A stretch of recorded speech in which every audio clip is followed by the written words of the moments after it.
Digital అరెస్టుల పేరుతో వేధిస్తూ జరుగుతున్నటువంటి వ్యవహారాలకు సంబంధించి ఒక బిల్లు తీసుకురాబోతోంది కేంద్ర ప్రభుత్వం. ఆర్టిఫిషియల్ ఇంటెలిజెన్స్తో డీప్ ఫేక్ ఫోన్ కాల్స్తో మోసం చేస్తూ పబ్లిక్ నుంచి డబ్బులు గుంజుతున్నటువంటి వ్యవహారానికి సంబంధించి పెద్ద ఎత్తున దేశవ్యాప్తంగా వివిధ కేసులు నమోదవడం, ఈ మధ్యన సుప్రీంకోర్టు ఈ విషయం మీద ఏమిటంటూ కేంద్ర రాష్ట్ర ప్రభుత్వాలను అడగడం, దేశంలో దీని మీద చట్టం తీసుకొస్తామని చెప్పినటువంటి నేపథ్యంలో ఈ సెషన్లోనే ఇప్పటికే మొదటి 2-3 రోజులు గొడవలతో ఆగిపోయిన తర్వాత లోక్సభ రాజ్యసభ జరిగిన వందే మాతరం బిల్లు రాజ్యసభలో ఆమోదం పొందింది.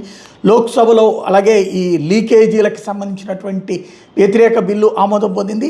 ఇక 1 by 1 బిల్స్ తీసుకురాబోతున్నారు. అందులో డిజిటల్ అరెస్ట్కి సంబంధించి ఏఐ డీప్ ఫేక్స్కి సంబంధించి కూడా నేరంగా పరిగణిస్తూ ఒక చట్టాన్ని తీసుకురావడానికి రంగం సిద్ధమైంది.